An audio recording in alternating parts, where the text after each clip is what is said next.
क्षेत्र के गौरेला यानी पेंट्रा रोड में आज हम हैं और यहां से आज जानेंगे कि जनता क्या चाहती है। 2023 में विधानसभा का चुनाव है, उस चुनाव के लिए कितना तैयार है कोटा विधानसभा क्षेत्र। लेकिन उसके पहले मैं अतिथियों से आपका परिचय करा दूं। हमारे साथ हैं राकेश जलान जी, अध्यक्ष नगर पंचायत पेंड्रा। हमारे साथ है संदीप जायसवाल जी, जिला अध्यक्ष हैं भारतीय जनता पार्टी पिछड़ा वर्ग से, उनका बहुत बहुत स्वागत। नंद किशोर राज जी, राष्ट्रीय संगठन महामंत्री गोंडवाना गणतंत्र पार्टी, उनका बहुत बहुत स्वागत है।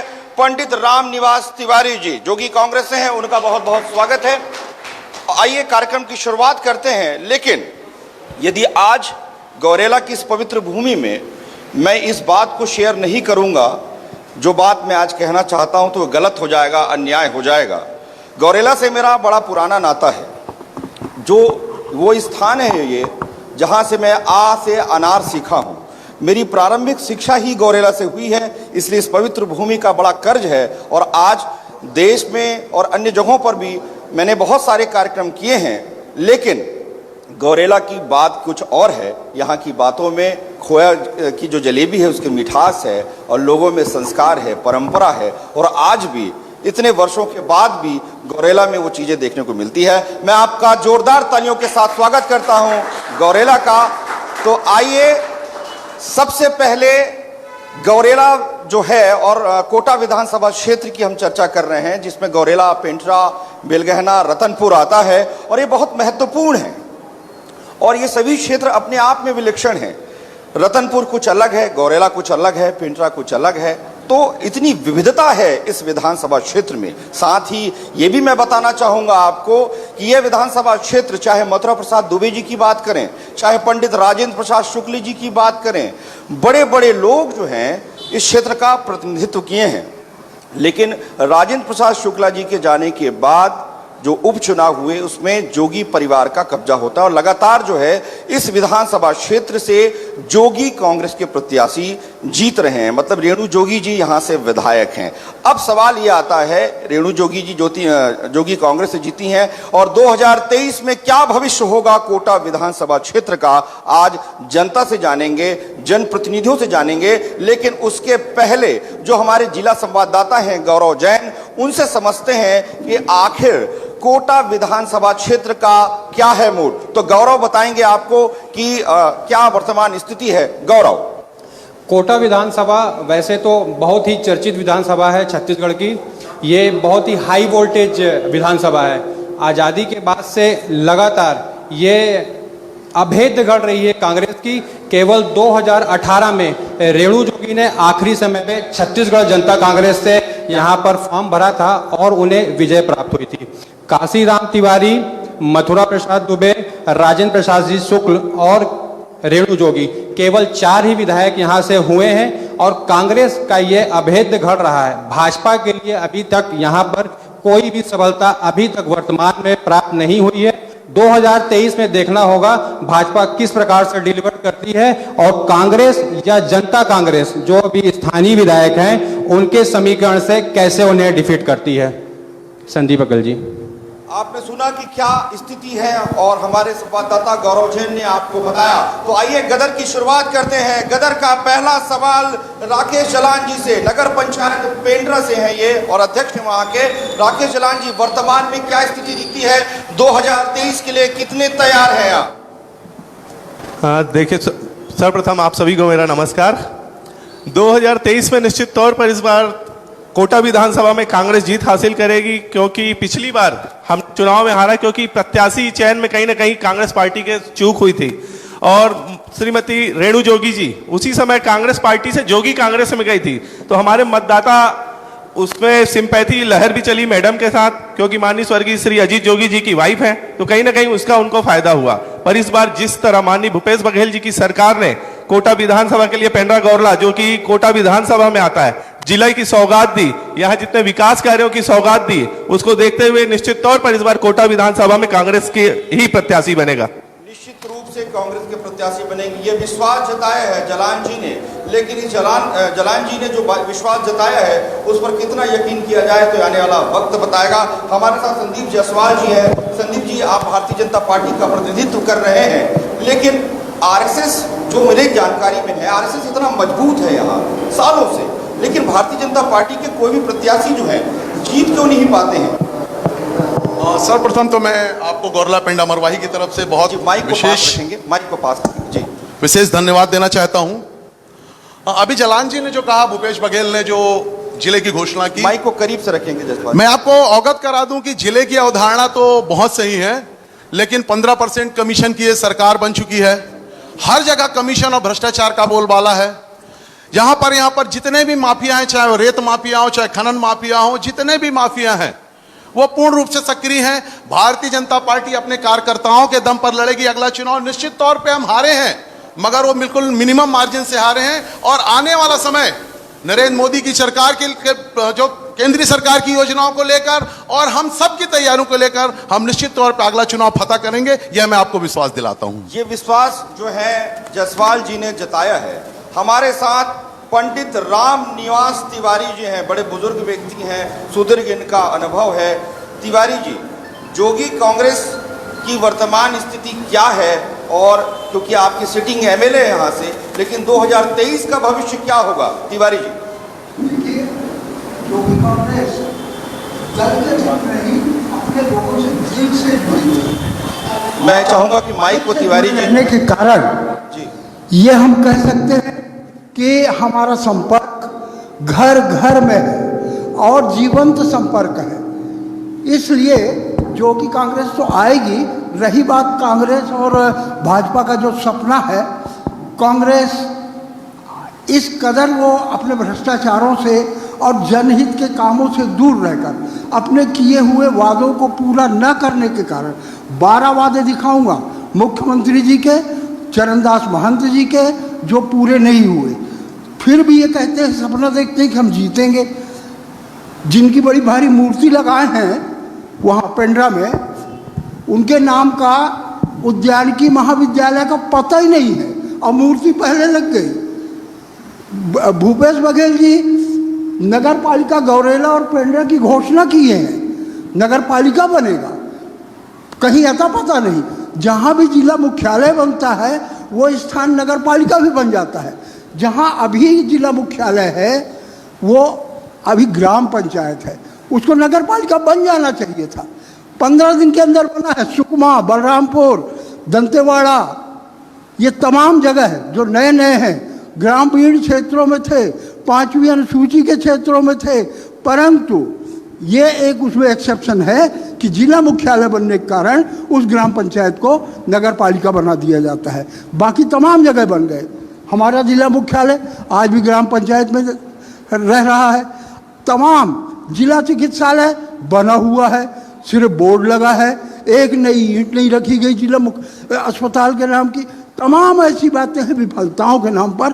एक लंबी तिवारी जी, एक छोटा सा प्रश्न मेरा ये है आपसे कि जोगी जी के जाने के बाद रेणु जोगी जी अभी अस्वस्थ चल रही हैं, ईश्वर उन्हें जल्दी ठीक करे, यही हमारी कामना है।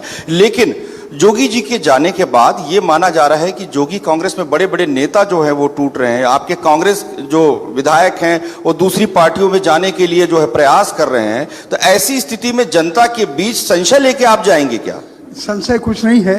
कुछ लोगों को भ्रम हो जाता है बड़े बड़े वादों के कारण जी, भाजपा के वादों के कारण। वो एक आध दो जो गए हैं, मैं भी उनके साथ था उस समय जब उनसे वादे और सपने दिखाए जा रहे थे माननीय दमन सिंह जी के द्वारा। तो उस सपने को देखने के लिए मैं भी उनके साथ था, परंतु वो सपना विधायकों के ऊपर तो लागू हुआ, परंतु बाकी लोग नहीं टूटे हैं। विधायक के टूटने से कुछ नहीं होता।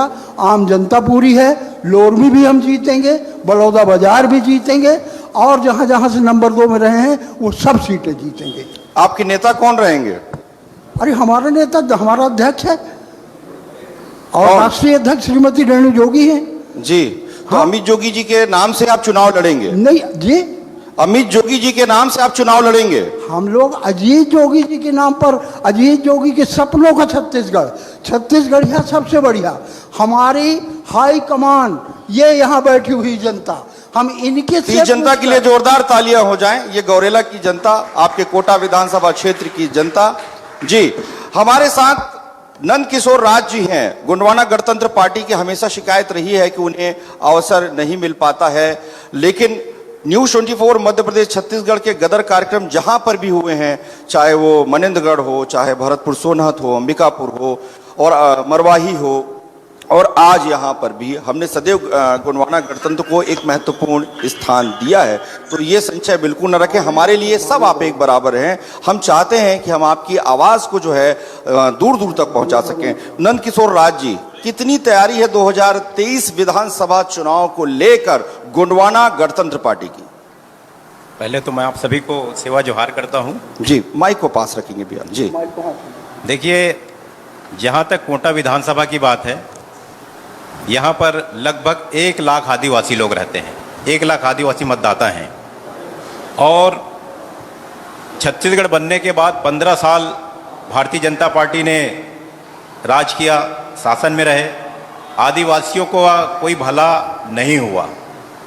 लोगों को कांग्रेस से विश्वास, यहाँ कोटा की जो कोटा विधानसभा में हमारे लगातार कांग्रेस के विधायक रहे हैं, तो इस इतने दिनों में गोंडवाना गणतंत्र पार्टी और आदिवासी जो लोग हैं उनका विश्वास कांग्रेस से उठ गया, और इसलिए उन्होंने माननीय विधायक महोदय रेणु जोगी जी को चुनाव जिताया।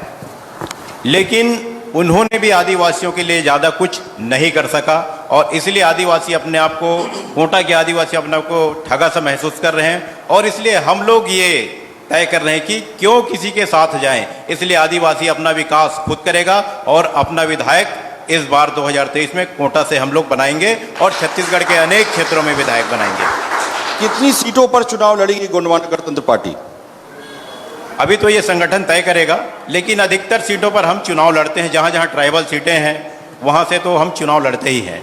एक आरोप ये भी लगता है कि आप जो है जहां पर कुछ जगह पर ऐसा होता है कि वोट काटने के लिए गोंडवाना गणतंत्र के प्रत्याशी खड़े हो गए, ऐसा आरोप भी लगाते हैं। लेकिन मेरा ये मानना है कि प्रजातंत्र में सबका हक है अपनी बात रखने का। गोंडवाना गणतंत्र पार्टी जो है उसी का प्रतिनिधित्व करती है। आपका क्या कहना है? लोग तो आरोप लगाएंगे ही, क्योंकि आदिवासियों से ही भाजपा चल रही है और आदिवासियों से ही कांग्रेस की पार्टी चल रही है। और जब हम अपने अधिकार के लिए खड़े होते हैं तो लोगों को तकलीफ होती है, और इसलिए अनेक लांछना लगाते हैं। तो इसमें कोई सच्चाई नहीं है, वो उनकी अपनी मानसिकता है। पर हम अपने अधिकार के लिए लड़ने के लिए अपने समाज को संगठित कर रहे हैं, और निश्चित रूप से हम सत्ता की ओर जाने के लिए अग्रसर हैं। एक सवाल ये भी आता है कि भारतीय जनता पार्टी कहती है हमने आदिवासी राष्ट्रपति बनाया है। एक तरफ जो है नंद कुमार साय जी जो हैं भारतीय जनता पार्टी से कांग्रेस की ओर आ जाते हैं। कांग्रेस कहती है कि हम आदिवासी जो भाई हैं उनके लिए लगातार प्रयासरत हैं, मेहनत कर रहे हैं। तो ऐसे समय में दोनों पार्टी जो है अपने आप को हितैषी मानती है। हितैषी है कि नहीं है? मानता हूं मैं। हमारे देश के प्रधानमंत्री माननीय नरेंद्र मोदी जी का मैं धन्यवाद देता हूं, जिन्होंने आदिवासी राष्ट्रपति बनाया है, और इस देश में आदिवासियों को प्रदेश में राज्यपाल भी बनाए। लेकिन बना तो दिए पर पावर नहीं दिए। पावर इनके पास ही है, और इसलिए आदिवासी ऊंचे पदों पर जाने के बावजूद भी आदिवासियों के लिए कुछ नहीं कर पा रहे हैं। आदिवासियों के लिए कुछ नहीं कर पा रहे हैं। जलान जी, मेरा सवाल आपसे ये है कि जोगी कांग्रेस जीतती है 2018 के चुनाव में, आप जो है दावा कर रहे हैं कि इस बार कांग्रेस के प्रत्याशी जीतेंगे, तो क्या सरकार की योजनाओं को आप लेकर जाएंगे? भूपेश सर जो है भूपेश बघेल, भूपेश है तो भरोसा है, इसको लेकर जाएंगे? किन चीजों को आप कोटा विधानसभा की क्षेत्र की जनता के बीच आप लेकर जाएंगे? देखिए, सर्वप्रथम तो हम लोग 15 साल वर्सेस 5 साल। अच्छा, आज भारतीय जनता पार्टी के पास प्रदेश में चेहरा नहीं है। आज ये रमन सिंह का चेहरा लेकर चुनाव में नहीं जा रहे हैं, ये आज भी नरेंद्र मोदी पे आश्रित है। और हम लोग सिर्फ भूपेश बघेल हमारे नेता हैं जो सीएम है, हम उनके चेहरे को लेकर, जो 5 सालों में उन्होंने 4 सालों में 4.5 सालों में जो विकास की गाथा की है, 15 साल बनाम 5 साल में हम चुनाव लड़ेंगे। अभी आपके यहाँ भी जो है, जो आप चेहरे की बात कर रहे हैं, तो क्या चेहरे पर जो चुनाव आप लड़ेंगे, वैसे कांग्रेस की परंपरा नहीं है चेहरे पर चुनाव लड़ने की, तो क्या आपके वरिष्ठ नेता नाराज नहीं हो जाएंगे? वरिष्ठ नेता देखिए, तो फिर जिसके विधायक जितने आते हैं ज्यादा, फिर पार्टियों की विधायक दल की बैठक होगी, उसमें सर्वसम्मति से जिसको बनाया जाएगा। पर अभी तो जो 5 सालों में माननीय भूपेश बघेल जी ने जो छत्तीसगढ़ में कार्य किए हैं उसको भुलाया नहीं जा सकता। निश्चित तौर पर भूपेश बघेल जी के चेहरे का छत्तीसगढ़ में कांग्रेस की पार्टी को बहुत ज्यादा फायदा होगा। जी, भारतीय जनता पार्टी के जायसवाल जी हमारे साथ हैं, संदीप जायसवाल जी। संदीप जी, लगातार आप जो जैसे कि आंकड़े बताते हैं कि भारतीय जनता पार्टी के प्रत्याशी को कभी यहां से जीत नहीं मिली है। इधर जोगी कांग्रेस की स्थिति आप जान रहे हैं, इधर कांग्रेस जो है ताल ठोक रही है। आपके पास क्या ऐसा मजबूत आधार है जिस पर आप कह रहे हैं कि कोटा विधानसभा क्षेत्र में कमल खिलेगा? मैं थोड़ा सा आपको इसके विस्तार में जाना चाहूंगा जी। मैं आपको अवगत करा दूं कि ये कोटा विधानसभा में पत्रकार भी सुरक्षित नहीं है, इसलिए आप भी क्वेश्चन को सोच समझ के करिएगा जी। क्योंकि पत्रकार जब यहाँ किसी भ्रष्टाचार की बात को उठाता है उसके खिलाफ एफआईआर कर दी जाती है। आज भी हमारा एक पत्रकार साथी गौरेला से फरार और माइक को पास रखेंगे जी। मैं आपको ये बताना चाहता हूं कि भूपेश बघेल शराब की दुकान, भूपेश बघेल रेत की दुकान, यही भूपेश बघेल अदानी को लॉन्च करता और इसके आका वहां दिल्ली में विरोध करते हैं। यही भूपेश बघेल जिसने शराब ने पूरे दुर्गे ढेबर परिवार पूरा छत्तीसगढ़ जान चुका है। हमारे कालू जलाल भाई जरूर नहीं समझ रहे हैं, लेकिन हम बताने का प्रयास कर रहे हैं कि भूपेश बघेल जब टीएस बाबा को निपटा दिए अपने पैसे के दम पे, जो केवल दिल्ली दरबार का एटीएम बन के रह गए हैं, उनके चेहरे पे कोई चुनाव नहीं जीता जा सकता।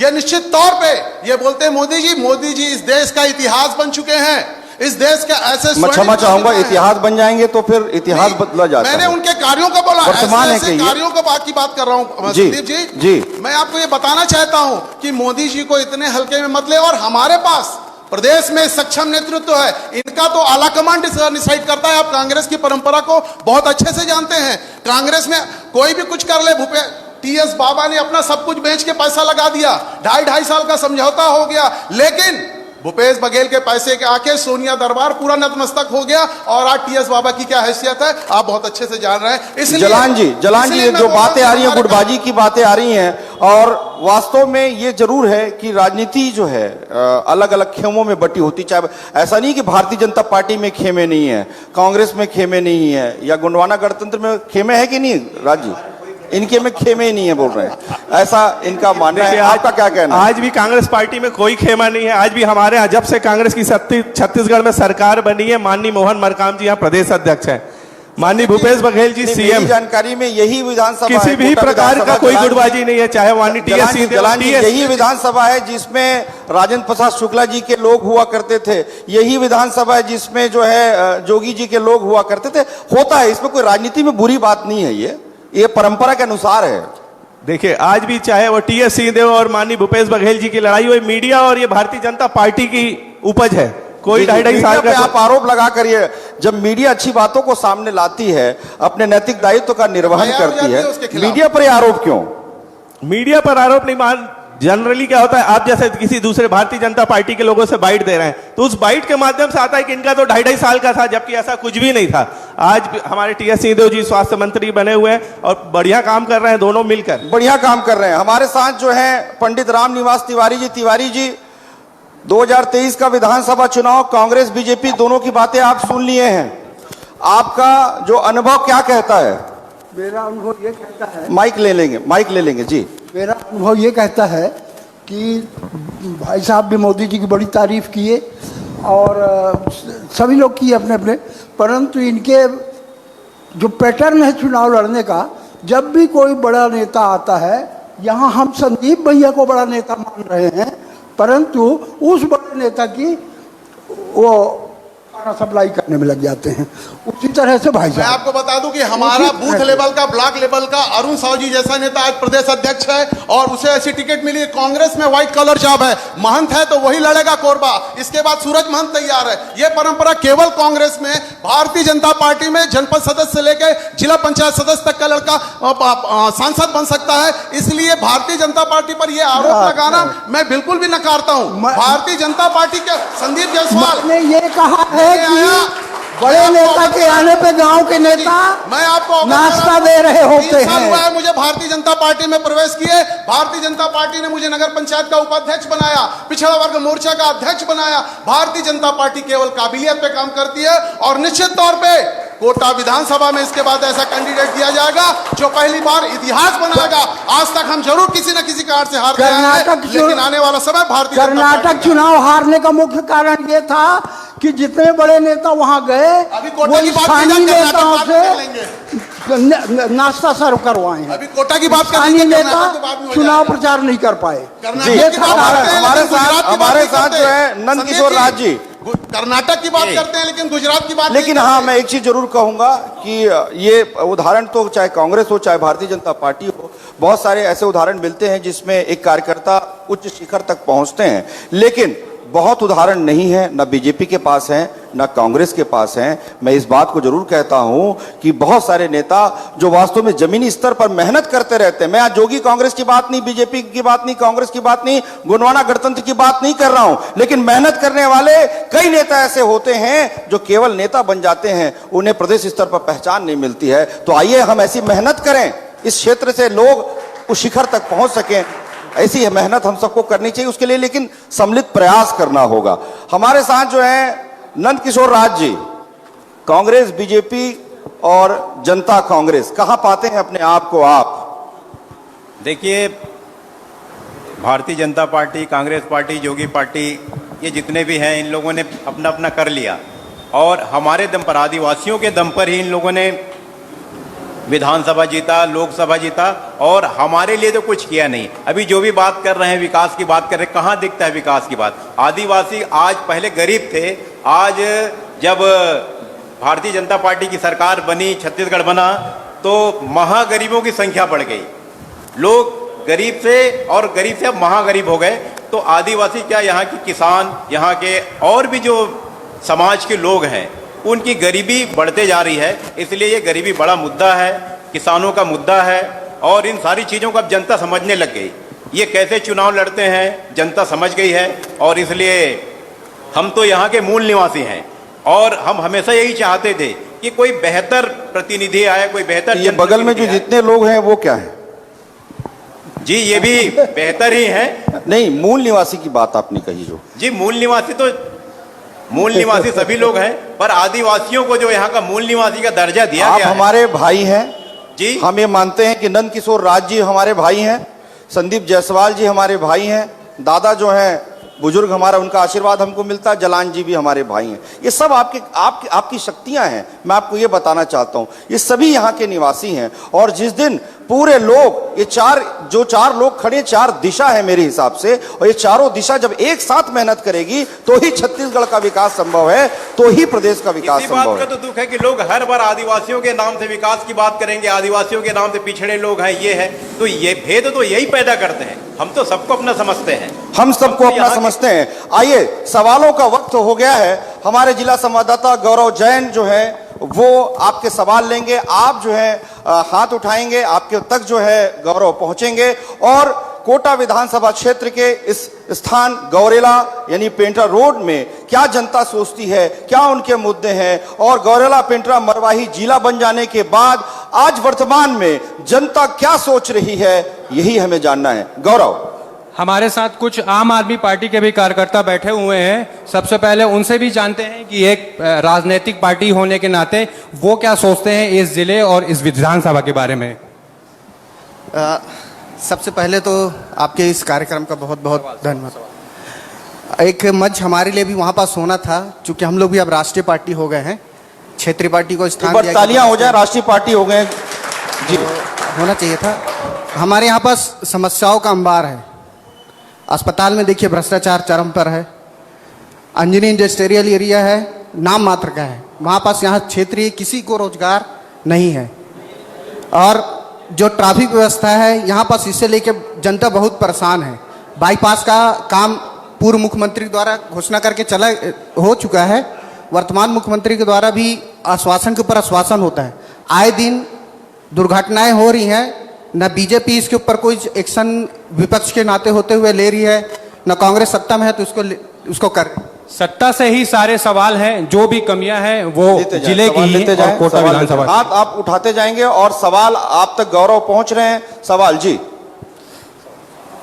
मैं पुष्पेंद्र पाटी, मैं पूछना चाहूंगा कांग्रेस से, न नल से जल आता नहीं और आवास गरीबों को मिलता नहीं, और जिला का अस्पताल रिफर सेंटर बन गया जो आज तक मिटता नहीं, और मैं कहना चाहूंगा पसान जिले में जुड़ता नहीं। ये सारे मुद्दों का जवाब अगर कांग्रेस देना जानती है तो मैं चाहता हूं कि सबसे पहले इसी का जवाब मिले मुझे। इसी का जवाब ले लेते हैं जलान जी। देखिए सर्वप्रथम तो मैं बता दूं, पेंड्रा नगरी क्षेत्र में 600 आवास करीब कंप्लीट होने में आ गए, 450 हो चुके हैं, 150 अभी कार्यरत है। और अभी अभी हमने 3 दिन पहले 162 आवास की एनओसी बांटी है। तो आवास के मुद्दे में तो पेंड्रा नगर पंचायत पूरे छत्तीसगढ़ में सेकंड पोजीशन में, नगरी क्षेत्र में। दूसरा आपने कहा पसान में लोकल जो वहां से ग्राम पंचायत का प्रस्ताव होता है वो पेंड्रा में अपने जिले में सम्मिलित होने के लिए प्रस्ताव जारी नहीं हो रहा। पेंड्रा के वहां पसान के निवासी उसका विरोध कर रहे हैं, जिस कारणवश उसको अपने जीपीएम जिले में शामिल नहीं किया जा रहा है। तीसरा रहा आपका स्वास्थ्य सुविधा में देखिए अभी अभी जिला बने 3 साल हुआ है।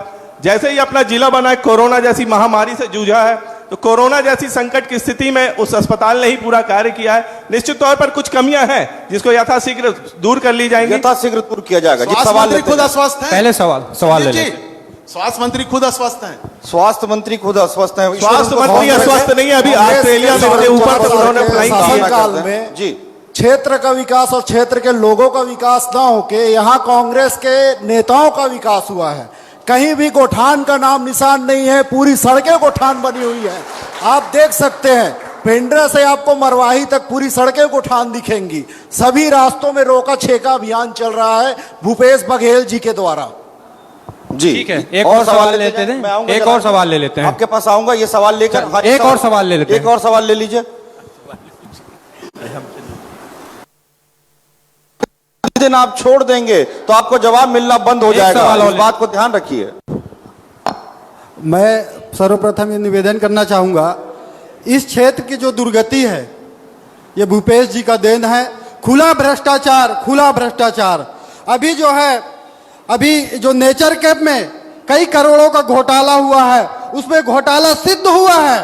और इस क्षेत्र के जो कुछ छोटे अधिकारी थे, हमारे जो आदिवासी अधिकारी थे छोटे, इस क्षेत्र के विधानसभा के, उनको तो सस्पेंड कर दिया गया है। लेकिन बाहर से आके संजय त्रिपाठी नाम का शख्स जो एसडीओ थे फॉरेस्ट में, उनके ऊपर कोई कार्रवाई नहीं। और भी एक सवाल ले लेते हैं। कांग्रेस के एक सदस्य जी हमारे साथ। जी सवाल लेते जाओ। जरूर।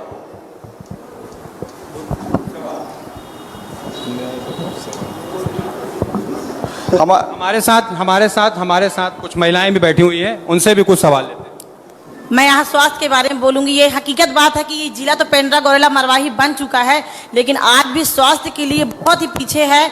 मैं पूर्व पेंड्रा की नगर पंचायत अध्यक्ष रह चुकी है, अभी वर्तमान में पार्षद हुआ। कई महिलाएं मेरे साथ जुड़ी हुई है। अभी भी पेंड्रा हॉस्पिटल की दुर्गति इतनी गंदी है कि जरा सा भी कुछ होता है तो बिलासपुर रिफर कर दिया जाता है। देखिए, हर कोई सक्षम नहीं है पैसे देने के लिए। अपना पूरा एरिया जो हो गरीब किसान से जुड़ा हुआ है। ये बहुत दुर्भाग्य की बात है कि मुख्यमंत्री यहाँ पे ऐसे गायन को नहीं लाके खड़े कर दिया कि हाँ पेंड्रा में कोई महिला का इलाज कर सके या जचकी करा सके। ये बहुत दुर्भाग्य की बात। 2 सवाल बड़े हैं जलान जी।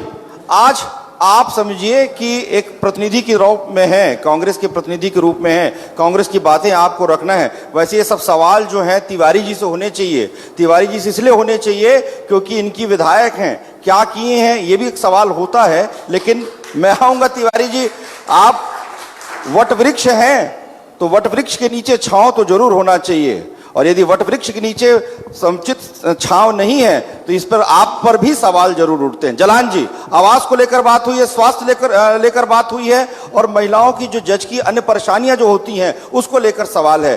सर्वप्रथम तो मैं बता दूं गौठान के बारे में इनको। जी गौठान एक बहुत बड़ा मुद्दा बना रखे। देखिए, माननीय भूपेश बघेल की सरकार ने गौठान के लिए हर ग्राम पंचायत को एजेंसी बनाया। उसमें ग्राम पंचायत की एजेंसी में भाजपा के भी लोग सरपंच है, कांग्रेस के भी हैं, जोगी कांग्रेस के भी हैं। तो न कि भूपेश बघेल जी यहाँ स्वयं काम कराने आ रहे हैं, सरपंचों को एजेंसी बना दी है, सरपंचों के द्वारा कार्य कराया जा रहा है। तो उसमें भ्रष्टाचार की बात कहाँ हुई? रहा गौठानों के माध्यम से जमीनों को सुरक्षित किया गया। आज गाँव में जमीनों का अतिक्रमण हो रहा है, तो हर ग्राम पंचायतों में 5 एकड़ जमीन गौठान के नाम से सुरक्षित हो गई है, जिससे कि गांव में आज चारागाह की कोई भी समस्या ना हो। भारतीय जनता पार्टी गौठान का जो है पोल खोल कार्यक्रम चला रही है, उसे आप कैसे लेते हैं? पोल खोल कार्यक्रम नहीं, जो भी एजेंसियां, ज्यादातर सरपंच इनके भी पाए जाएंगे जिनके द्वारा गौठान बना गया, उन गौठानों में कभी नहीं जाएंगे। ये बताते हैं कि माननीय भूपेश बघेल जसवाल जी जवाब दीजिए। भ्रष्टाचार कर रहे हैं। जसवाल जी जवाब दीजिए। कालू जलान जी सहमत हूँ, एजेंसी सरपंच है, निश्चित तौर पे शासन का पैसा है, तो क्या इनके कर्मचारी सरकारी दामाद है क्या? वो सीओ जो और सब इंजीनियर है जो भ्रष्टाचार का पैसा लेता है वो इनके दामाद है क्या? हमारा काम, भूपेश बघेल का काम है, जनता की गाढ़ी कमाई का पैसा है, जवाब देना पड़ेगा। गोठान कहीं कुछ नहीं है ये बोल के आप इतनी नहीं कर सकते कि सरपंच एजेंसी है। सरपंच कौन है? सरपंच जनप्रतिनिधि है और आप भी जनप्रतिनिधि हैं। ये वहां जाकर सरपंचों का विरोध नहीं करते, ये माननीय भूपेश बघेल का विरोध करते हैं, क्योंकि भारतीय जनता पार्टी ने कहा कि छत्तीसगढ़ में इनके पास मुद्दे नहीं है, इसलिए गौठान के बारे में बोलते हैं। इनके तिवारी जी, में भाजपा मुद्दा तिवारी जी लगातार आप जो आपकी नेत्री हैं रेणु जोगी जी, वो विधायक चुनी जा रही हैं कोटा विधानसभा क्षेत्र से, तो क्या लगता है आपको जो बातें भ्रष्टाचार की आ रही हैं, जो बातें विकास की आ रही हैं, जो बातें स्वास्थ्य को लेकर आ रही हैं, इस पे आप मौन साध नहीं सकते? बिल्कुल, हम बिल्कुल नहीं, हम कोई भी समस्या से आंख नहीं मूंदते। हम लोग जहां तक कोशिश बनती है। फिर आंख नहीं मूंदते तो फिर समस्या क्यों है? ये समस्या जो ऊपर छतरी ताने जो प्रदेश सरकार बैठी है, भ्रष्टाचार की छतरी, उसके कारण ये समस्याएं आ रही हैं। वरना सामुदायिक स्वास्थ्य केंद्र, 50 बेड हॉस्पिटल, जी माइक को करीब रखेंगे, जी माइक को करीब रखेंगे दादा जी, ये सब हमारे रेणु जोगी जी के प्रयास से हुआ था। सड़कों का विकास रेणु जोगी जी के विकास उससे हुआ था। और रहा बात जैसे जो पर्यटन स्थल हैं, उन स्थानों पे जा जाके जो विधायक मत का राशि वो दे सकती थी और दी, जिसके कारण पर्यटन स्थल आज लोगों की जानकारी में आए। ये अलग बात कि भूपेश सरकार पर्यटन निगम मंडल बनाने के बाद भी वहाँ अन्य सुविधाएं हैं जो राज्य सरकार द्वारा देना चाहिए वो नहीं दी। और नहीं तो ये जो पर्यटन स्थलों के विकास की परिकल्पना हमारी रेणु जोगी जी ने किया और वहाँ सामुदायिक भवन इत्यादि छोटे छोटे दिया, उसके माध्यम से रोजगार का बड़ा माध्यम बनता। परंतु दुर्भाग्य है कि प्रदेश की सरकार इस ओर सिर्फ पदाधिकारी बना। जोगी कांग्रेस तो बाद में बना, जोगी कांग्रेस तो बाद में बना। रेणु जोगी जी पहली बार जब विधायक थी तो कांग्रेस की सीट पर उन्होंने चुनाव लड़ा। जी हाँ, तो उस समय परंतु ये उनकी निरंतर सक्रियता है कि उन्होंने अपने क्षेत्र के लिए, चाहे वो जलेश्वर का रोड हो, चाहे केवची वाला रोड हो, और चाहे विभिन्न, ये आपका गुलाबी गमछा बार बार जो है कंधे से सरक जा रहा है, इसको संभाल के रखिए, आने वाले समय में चुनाव है। वैसे आपने 2 रंग का रखा हुआ है। ऊपर है। ठीक है, हमारे साथ नंदकिशोर राज जी, नंदकिशोर जी, जो चर्चा चल रही है, आपने देखा कोटा की जो है आज तक केवल कांग्रेस पार्टी ही लगातार यहां से जीत रही है, भारतीय जनता पार्टी को भी अवसर नहीं मिला है। कांग्रेस पार्टी मतलब जोगी कांग्रेस के प्रत्याशी लगातार मतलब पिछली बार चुनाव जीते हैं। आप जो है आपकी प्रमुख घोषणाएं क्या रहेंगी इस चुनाव में कोटा के लिए? जी देखिए, यहाँ की जो जनता है कांग्रेस पर भरोसा किया, ये तो आप सब हम देख रहे हैं अभी तक के, और उसके बाद कांग्रेस के बाद जोगी कांग्रेस पर भी भरोसा किए, और अब इस 23 में पता चलेगा कि उन पर कितना भरोसा किया गया है। तो निश्चित रूप से इस बार परिवर्तन होगा और जनता समझ रही है। विकास की जो बातें हैं, विकास कहीं पर दिखता नहीं है, और नाली, पानी, सड़क, बिजली की बात करते हैं, ये तो इसीलिए ही तो उनको विधायक बनाया जाता है, इसलिए ये इनका काम ही है, लेकिन उसको विकास कहते हैं। विकास तो ये इनका दायित्व है, वो करना चाहिए। सवालों का वक्त हो गया है। गौरव से मैं चाहूंगा कि गौरव सवाल लेते जाएं। गौरव जी। हाँ, हेलो हेलो, मैं यहाँ सभी को नमस्कार कर रहा हूँ। संदीप भाई, जो 15 साल से भाजपा ने राज किया, माइक को ठीक से सत्यनिष्ठा से कांग्रेस काम करती तो 15 साल रामन की सरकार नहीं रहती। कांग्रेस काम करती है, भाजपा क्या नहीं, अभी तो कांग्रेस सरकार है। आपसे बता दूं, जो कांग्रेस पहले से ही आती, 10 साल पहले से कांग्रेस से आती, लेकिन सही जो अंदर से जो घात होता रहा कांग्रेस का, इसीलिए भाजपा को चांस मिला जो 15 साल राज की। हमारे भूपेश बघेल जी ने रिपीट सीएम बनेंगे अभी जी। हाँ संदीप भाई, हाँ बताइए। चलिए एक और सवाल लेते हैं, एक और सवाल लेते हैं, एक सवाल और हाँ।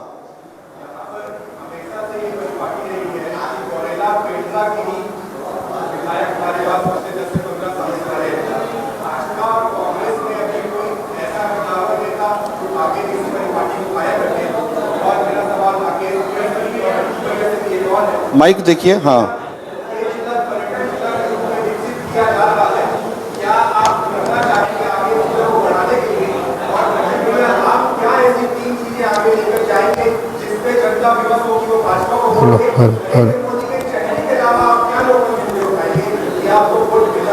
आपको बहुत अच्छा सवाल है, एक युवा पीढ़ी का सवाल है, तालियां होनी चाहिए इनके लिए। सवाल देखिए, सवाल बहुत जरूरी होते हैं क्योंकि फिर आप जवाब ढूंढते हैं। जब आपने सवाल पूछा ही नहीं तो आपको जवाब कौन देगा? गौरव, मैं चाहूंगा गोंडवाना गणतंत्र पार्टी से जो हमारे भाई जुड़े हुए हैं उनसे भी सवाल लिए जाएं। हेलो, हाँ, मैं जो कांग्रेस वाले भैया हैं प्रवक्ता जी, मैं उनसे पूछना चाहता हूँ, अगर आप इतने दिन से छत्तीसगढ़ शासन में बैठे हुए आपके सरकार हैं, मेरा कहना है कि एक ऐसे जनता की बात बता दीजिए। आज आदिवासी के नाम लेके आप कितनों कर्जा लाते हैं, आदिवासी के काम करने के लिए कई बातें बताते हैं। मैं जन जन तक दौरा करके देखता हूँ, बैगाय आदिवासी का घर अभी जाके दिखाता हूँ तो चूह रहा है। ठीक है, मगर क्या विकास कर रहे हैं आप? नरुआ गरुआ मैं तो किसी की बाड़ी में नहीं देखा, लाल भाजी आज तक देखा होगा तो बताओ। ये नरुआ गरुआ का मतलब क्या होता है? और एक छोटी सी बात है, हम वन अधिकार की बात करते हैं, पट्टा दिलाने की बात करते हैं। अरे भैया, 2006 में तो 4 लाख लोग गोंडवाना गणतंत्र पार्टी दादा हीरा सिंह मरकाम लेके गए थे। जी, और भी सवाल। कुछ महिलाएं बैठी हुई हैं गौरव, मैं चाहूंगा कि महिलाओं का भी प्रतिनिधित्व मिलना चाहिए। जी, हमारे बीच एक सवाल इनका भी ले लेते हैं। जी, मैं एक गोंडवाना गणतंत्र पार्टी के जो अपने यहाँ पे प्रवक्ता हैं उनसे पूछना चाहता हूँ कि छत्तीसगढ़ में 90 विधानसभा सीट हैं, 40 सीट उसमें रिजर्व हैं, 29 आदिवासियों की और 9 या 10 एससी की। तो क्या आपकी पार्टी अगर आएगी तो क्या आप इससे ज्यादा, मतलब 90 सीटों में ही आदिवासियों को खड़ा कर देंगे? बाकी आप आओगे, इनमें जो भाजपा की सरकार है तो भी 29 एसटी रहेगा, अगर कांग्रेस की सरकार है तो भी 29 एसटी रहेगा, उसमें मंत्री भी उतने ही रहेंगे, आपके मंत्री हमेशा ही रहेंगे आदिवासी। तो जो ये बार बार बात उठाई जाती है तो कि गोंडवाना गणतंत्र पार्टी संविधान में परिवर्तन करेगी कि 90 की 90 सीट में एसटी ही रहेंगे, एक बात। दूसरा, ये मूल वाली बात पे मेरा को बड़ा अफसोस होता है ये सुनते हुए, तो क्या हम मूल नहीं है? भारत का हर नागरिक, क्या मूल नागरिक हम नहीं तो हम क्या हैं? क्या है? तो ये विषय उठाना कितना अनुचित है। एक दूसरा, मैं कहना चाहता हूं कि आदिवासियों का शोषण तो सिर्फ आदिवासी ही करते हैं, क्योंकि जितने भी बड़े डॉक्टर, इंजीनियर, प्रोफेसर आरक्षण के माध्यम से आगे बढ़ गए या विधायक या मंत्री बन गए, उन्होंने कभी कहा कि अब हम इससे आरक्षण लेना बंद करते हैं, हमारे अन्य आदिवासी भाइयों को आरक्षण मिल जाए, क्योंकि जो डॉक्टर बन गया उसका ही लड़का फर्स्ट आएगा और उसका ही लड़का आगे बढ़ेगा। हमारा क्योंकि समय हमारे पास कम है। जलान जी एक आपका जवाब जो है वो ले लें, फिर उसके बाद आपको जवाब देना है। इनके सवाल का बड़ा गंभीर सवाल है। जलान जी, सवाल पर्यटन और उसको लेकर, पर्यटन के क्षेत्र में देखिए, निश्चित तौर पर जिला बने 3 साल हुआ और काफी काम चला, चाहे राजमेरगढ़ हो, राजमेरगढ़ में भी कार्य प्रारंभ है और जितने भी हमारे यहाँ कम 5 से 6 नदियों के उद्गम है हमारे जिले में, तो उनमें भी सभी में कार्य चालू है, रूपरेखा बन रही है। और पहली बार छत्तीसगढ़ में ऐसा लगा है कि छत्तीसगढ़ या मुख्यमंत्री आया है, छत्तीसगढ़ के विकास को लेकर चर्चा हो रही। छत्तीसगढ़ में राजगीत माननीय भूपेश बघेल जी की देन है, छत्तीसगढ़ की महतारी उन्हीं की देन है। दोनों चीज उन्होंने ही आकर ही लाया। तो पहली बार छत्तीसगढ़ में लगा कि 15 साल के शासन के बारे में बात युवा पीढ़ी ने की है, आपका क्या कहना है जसवाल जी? सबसे पहले तो मैं यहाँ बता दूं, अभी अरुणा भाभी ने जो क्वेश्चन सहमति दी, वो नगर पंचायत की पूर्व अध्यक्ष रह चुकी हैं जी, उन्होंने बताया। उन्होंने ही अपने स्वास्थ्य मामले पे उंगली उठाया, चूंकि वो कांग्रेस पार्टी में। तो मैं आपका ध्यान आकृष्ट कराना चाहूंगा इस बात पे कि 3 से 4 साल हो गए, 4 कलेक्टर बदल गए, 5 एसपी बदल गए। जब तक कोई योजना धरातल में आती तब तक उस कलेक्टर का ट्रांसफर कर दिया जाता है। जब तक वो भौगोलिक संरचना से वो परिचित होता है, उस कलेक्टर का ट्रांसफर कर दिया जाता है। ओवरब्रिज की स्ट्रीट लाइट इसका साक्षात उदाहरण है। हमने अपने आंदोलन के द्वारा कलेक्टर के ऊपर दबाव डालकर मांग करके एक योजना तैयार की। इस बीच मैडम का ट्रांसफर हो गया और इन नई मैडम ने उस योजना को ही निरस्त कर दिया। जी। मैं आपको एक थोड़ा सा बोल, समय कम है जी। आपसे जो सवाल भैया ने किया है, ये सवाल बड़ा एक अलग सवाल है, बड़ा गंभीर सवाल है। गोंडवाना गणतंत्र पार्टी किस परिकल्पना पर है और किस तरीके की नई परिपाटी वो तैयार कर रही है?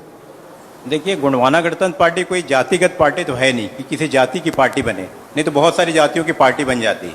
गोंडवाना गणतंत्र पार्टी भूभाग के नाम गोंडवाना जो है उसके नाम से माननीय हीरा सिंह मरकाम जी ने बनाया है। और रही बात जो कहे कि हमारी जो रिजर्व सीटें हैं तो क्या गोंडवाना की सरकार आएगी तो 90 को रिजर्व कर देंगे, ऐसी कोई संविधान में ऐसी कोई व्यवस्था नहीं है। मूल निवासी की जो बात है, आपने कहा कि हम लोग मूल निवासी, ये संवैधानिक बात है कि संविधान में ही दिया हुआ है कि हमको मूल निवासी कहा जाता है। हमने नहीं कहा, हमको तो पता भी नहीं था, हमारे लोग तो पढ़े लिखे भी नहीं थे।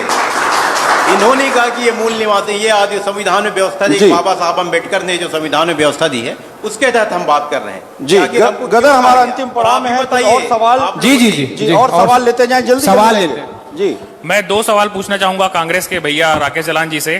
एक स्थानीय सवाल है मेरा कि आज भी जिला अस्पताल में ब्लड बैंक की व्यवस्था नहीं है, उससे काफी लोग परेशान होते हैं। दूसरा, स्ट्रीट लाइट की व्यवस्था, डीएलएफ फंड से 47 लाख का आवंटन हुआ, उसको वो कहाँ गया, क्या हुआ, कुछ नहीं मालूम। अभी भी हम लोग धरना किए थे। और तीसरा चीज, गंगा जल की कसम खाने के बाद दारू बंद करना था, लेकिन आज 2000 करोड़ रुपए घोटाला, तो ये दिखाता है। और सवाल लेते जाएं, और समय बड़ा कम है, और सवाल लेते जाएं आप अपने हाथ। जी, मैं यहाँ से गौरव सवाल ले रहा हूँ, जी ले लीजिए, वहां से ले लीजिए। जी, भारतीय जनता पार्टी से मेरा ये प्रश्न है कि जब आवास का आप लोग विरोध कर रहे थे, फिर अचानक क्या हुआ कि आप लोग आवास का विरोध करना बंद कर दिए? जब विधानसभा में भूपेश बघेल जी ने पूरा आकलन पेश किया कि भारतीय जनता पार्टी में कितना काम हुआ और कांग्रेस में कितना काम हुआ, तब उसके बाद आप लोगों का बोलना बंद हो गया। दूसरा, बेरोजगारी भत्ता के बारे में बोलना चाहूंगा कि जब 2 साल भाजपा सरकार रहते हुए बेरोजगारी भत्ता दी, ऐसा क्या हुआ कि बेरोजगारी भत्ता उन्होंने बंद कर दिया? और आज जब सरकार बेरोजगारी भत्ता दे रही है तो आप लोग विरोध कर रहे हैं उस चीज का, ये आज समझ से परे है। आज समझ से परे। जी, आपके सवाल। मैं ले रहा हूं जी। मैं नगर पंचायत के अध्यक्ष महोदय से एक बात पूछना चाहता हूँ। अभी आपके सामने मैं बोली से कि अतिक्रमण, जमीनन के अतिक्रमण हो रहा है, इसलिए से गौठान हम रोक रहे हैं। अतिक्रमण कौन कर रहा है भैया? कलेक्टर कर रहा है, कमिश्नर कर रहा है, सेठ कर रहा है, साहूकार कर रहा है, कौन कर रहा है? इसके बारे में कौन कर रहा है गदर? जी जी। और आदरणीय को बता दूं कि आदिवासी शब्द जो बोलेगा वो एट्रोसिटी के एक्ट के तहत वो जेल जाएगा, क्योंकि आदिवासी शब्द भारत के संविधान में उसको संविधान मान्यता नहीं मिला है। और हमको अनुसूचित जाति, scheduled tribe and scheduled caste बोला जाता है, अंडरस्टैंड? इसलिए से मैं निवेदन करना चाहता हूं। और यहाँ पर सबसे ज्यादा भ्रष्टाचार। जी, इनका आशय अलग, उनका आशय ये नहीं था। उनका भाई, आप भ्रष्ट के घर में जन्म लिया तो भ्रष्ट भय जमाई। बहुत अच्छा, कांग्रेस और भाजपा बहुत बढ़िया, दोनों भाजपा ही बहुत अच्छी बात आपने की है, बहुत अच्छी आपने बात की ही है। और जनता की बातें ऐसी आनी चाहिए। जी जी जी, जनता की आवाज जो है। और मैं ये भी कहना चाहता हूँ दादा, जो उन्होंने कहा उसका आशय वो नहीं था, वो केवल उनका सवाल था। सब एक दूसरे के सवाल कर सकते हैं और सवाल होने चाहिए। गदर, हमारा अंतिम पड़ाव में आ चुका है और अंतिम में मैं चाहूंगा कि हमारे चारों जो प्रतिनिधि हैं उनसे मैं चाहूंगा कि कम शब्दों में, बहुत कम शब्दों में, और जो सवाल आए हुए हैं उन सवालों के जवाब आप दें। जी जी, जलान जी, कम शब्दों में आप चारों जवाब देंगे। जी, मैं सिर्फ इतना ही कहना चाहूंगा जी, कम शब्दों में जल्दी से जल्दी जवाब। देखिए, गौठान के माध्यम से जो दादा ने कहा कि जमीनों का अतिक्रमण, गांव में ही जमीनें जो अतिक्रमण हो रही है उसको सिर्फ सुरक्षित करने के लिए गौठान का किया गया कि जो भी आवारा अपने रहते हैं मवेशी, उनको ले जाकर वहां पर रखने, जिससे कि फसलों का नुकसान ना हो, इसलिए उसकी गौठान की व्यवस्था की गई। जमीनों को, हर ग्राम पंचायतों को जमीन का आवंटन किया गया। और रही स्वास्थ्य सेवाओं की, स्वास्थ्य सुविधा के लिए निश्चित तौर पर जिला प्रशासन 2023 को लेकर आप तैयार हैं? दादा, आप बताएं, जोगी कांग्रेस की कितनी तैयारी? अंतिम में क्या कहना चाहेंगे कोटा विधानसभा क्षेत्र की जनता को? जोगी कांग्रेस जी, माइक ले लें भैया, माइक ले लें। जोगी कांग्रेस चूंकि घर घर में और हर दिल के साथ नाता वाला काम है।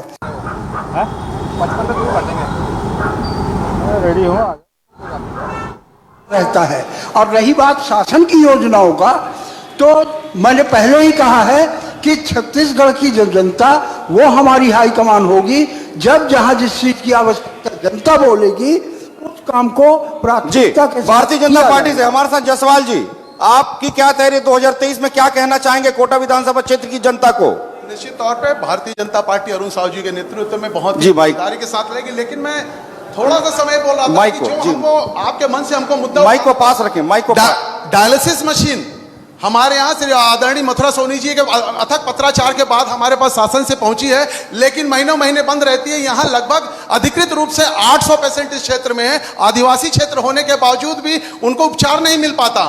दूसरा प्रश्न मेरा यह है कि जो हमारा बैगा बाहुल्य क्षेत्र है, राष्ट्रपति के दत्तक पुत्र कहलाने वाले क्योंची आमाडोब ठाड़पत्रा में बिलासपुर के कांग्रेसी सौदागर आके जमीन की रजिस्ट्री करा रहे हैं, ये कैसे संभव है? कांग्रेसी मित्र मेरे जवाब जी, दें। अंतिम में राज जी आप अपनी बात रखें, क्या कहना चाहेंगे कोटा विधानसभा क्षेत्र की जनता को? जी, निश्चित रूप से 2023 में गोंडवाना गणतंत्र पार्टी चुनाव जीतेगी, क्योंकि इनकी जो करतूते हैं, भ्रष्ट एक दूसरे पर कांग्रेस और भाजपा दोनों जो लांछना लगा रहे हैं, जनता सुन रही है, कोटा की मतदाता सुन रही है, और उनको 2023 में जो अभी नवंबर में चुनाव होने वाला है उसमें इनको जवाब देगी। गोंडवाना गणतंत्र पार्टी यहां से गोंडवाना गणतंत्र पार्टी जवाब देगी।